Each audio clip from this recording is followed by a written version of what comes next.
how did you first get interested in landscaping? Well, as a child, I was always outside working.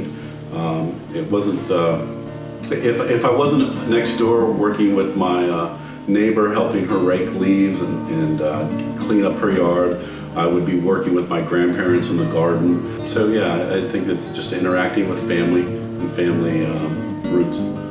So you're interested in landscaping and you do a lot of it with your grandparents, but when does it become a way to make a living? The first time I was offered money to do work was with my neighbor. And then as I got older, I knew I could do this. It was sort of intuitive to me. I knew what a good lawn looked like. I knew how to prune shrubs. I knew how to edge beds.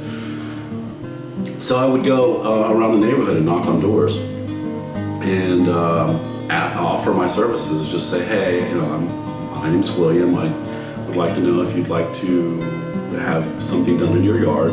Is there anything I could do for you? So people found that very cute, charming, and probably was as a child doing that. And but as a result, I got out and worked in people's yards, just did what I thought should be done best for their property, and people liked it. And the more I did that, of course, the more my confidence grew into it. And before I knew it, I had more customers than I knew what to do with. So that's generally how I evolved into business, I think, or a business acumen. And of course the money, when I was able to go out and buy my first car, all on my own, without my parents' help, it gave me a great deal of pride and sense of accomplishment, and just rolled on from there. So now you're moving to Tallahassee from Orlando to attend Florida State University. How do you rediscover landscaping? Well, actually that was a kind of an exciting time, but also a painful time for me. I was very excited about leaving Orlando, coming up to Tallahassee to go to FSU and start learning a career.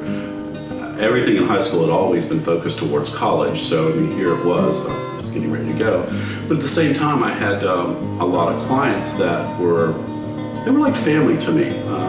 Really got to know them well, knew their kids. I worked in and around them every week. So when it was time for me to say, by the way, Mrs. Smith, I'm going to be leaving to go to Tallahassee for school. I will no longer be able to work in your yard and so forth. There were several occasions where the people got teary-eyed. And I, too, found that very, very, very hard to do.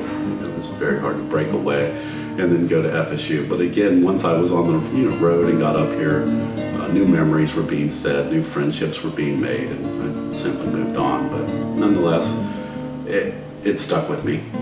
I tried working in different fields while I was up here at FSU, and I found myself coming back around actually to working with people on a one-on-one basis, helping them with their lawns again. I can remember walking around campus and thinking of how I would do things differently.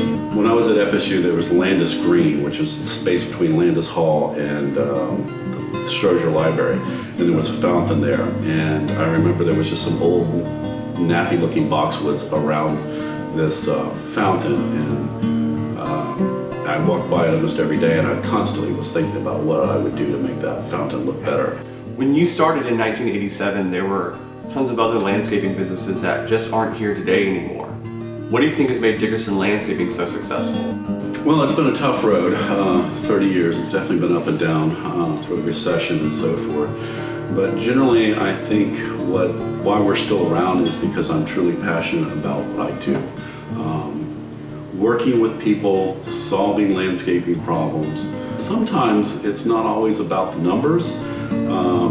And I do get into trouble about this from time to time because, I'm really more passionate about solving the problem and making the situation look good.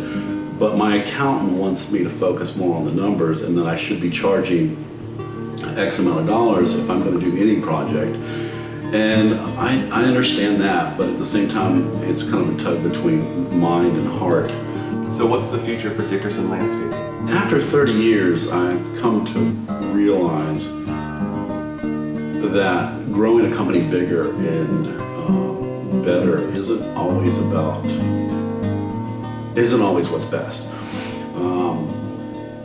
Someone recently said to me that if we're in the service business, then we need to remember to serve.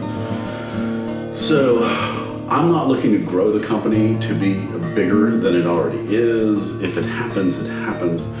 But pretty much I want to continue to focus on why people call us, what we can do for people, how we can solve these problems, or how we can make their yards better. That's what I want to focus on. I mean, that's the core of what we do.